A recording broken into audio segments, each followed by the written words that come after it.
The Cold War between Senator Natasha Akpoti-Uduaghan, who represents Kogi Central, and the Senate President Godswill Akpabio continues after the Senate President referred the matter to the Senate's Ethics, Code of Conduct, and Public Petitions Committee over her outburst on seat reallocation. Well, Senator Natasha isn't backing down. In a bold move, the Kogi Central Senator has filed a lawsuit against Akpabio, accusing him of defamation. She's demanding 100 billion naira in general damages and 300 million naira in litigation costs. With tensions escalating both in the Senate and the courtroom, this political showdown is clearly far from over. Just yesterday on this very show, we had Senator Neda Imasuen, who's sitting on the Ethics and Privileges Committee of the House of Assembly, and he failed to comment, but he did say that the disciplinary panel would take place. Welcome back, my beautiful people. Guys, this Cold War between Senator Natasha Akpoti-Uduaghan and the Senate President is not going to stop now. The war just continued. With this one, this present lawsuit now shows that this war just continue.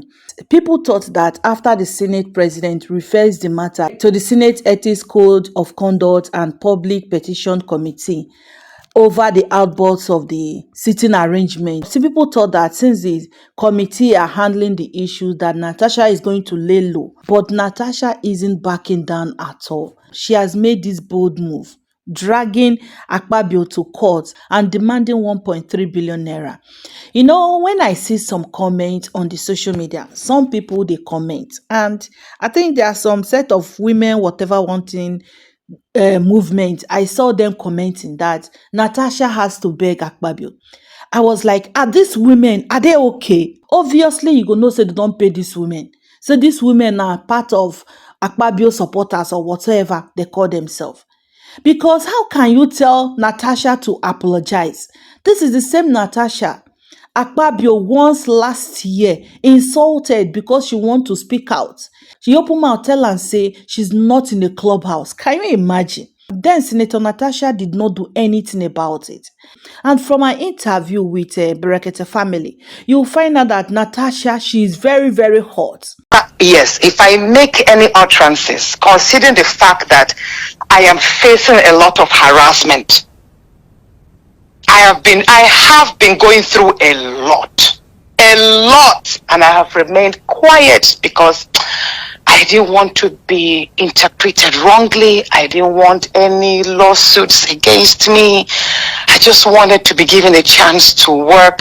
A lot of my privileges have been denied. I have been pulled out from many international activities that I was part of. That is right after that whole nightclub incident that happened last year. Yes. Ever since then, I have been issued. There was even a United Nations event I was supposed to attend, which the UN nominated me for, but my name was struck out that they will not promote me in any activity internationally. Okay.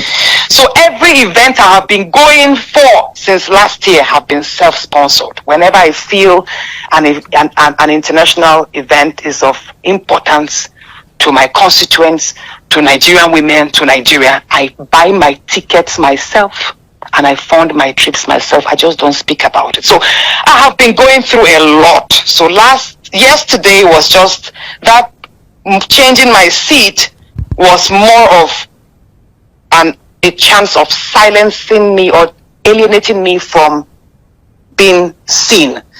From our reaction, you will notice that these are outbursts is not all about the sitting. They get some internal issues when she thought say she no go talk much. And yet, some group of women get mouth. They tell Natasha, say no, may she not try am, may she beg. For what? Some of the senators, when they come out, they comment on social media. Obviously, go know so those people are part of Akpabio team because of the fear of APC. This is the same Akpabio. The same Akpabio. People, they forget that one. The problem now with Nigerians is that they go open mouth talk.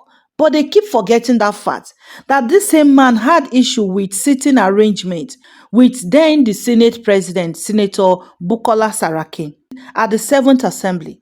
He almost beat up his colleague then, and he was never suspended. And Saraki did not say that they should walk him out, just the way he did in the case of Natasha. Yet Nigerians, knowing fully well they see all of this, some Nigerians are still speaking in favor of Akpabio. In case una forget, let me refresh our memory. Make una see the way this same Akpabio reacted when it was his own turn. Next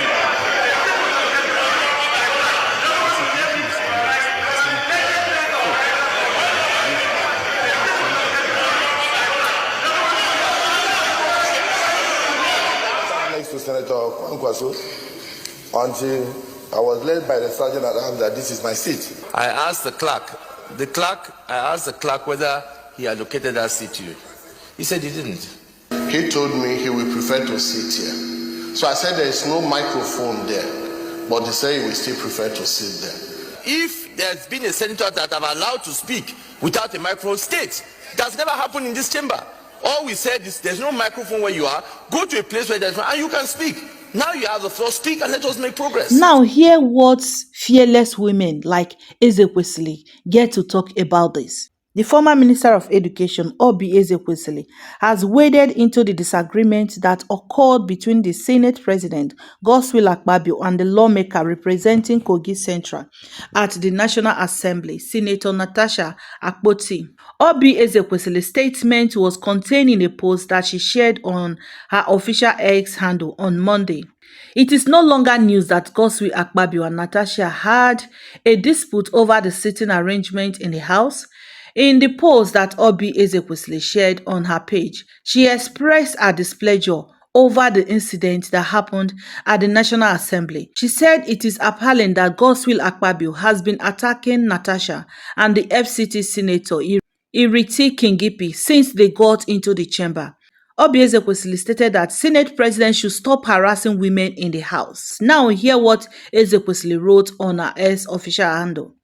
Next time Mr. Akpabio harass any woman, well elected unlike him and representing her constituency at the National Assembly or any woman at anywhere in this country, he must get ready. I tweeted last year that if not for the rottenness of our judiciary, Nigerians would not have Senator Akpabio presiding over the upper house of our Nigerian Senate. That statement has given proof by Mr. Akpabio himself in the nearly 2 years of his leadership of the Senate. One issue stand out. Mr. Akpabio implicitly think that his even more accomplished female colleague must be humiliated in order for his ego to be assuaged.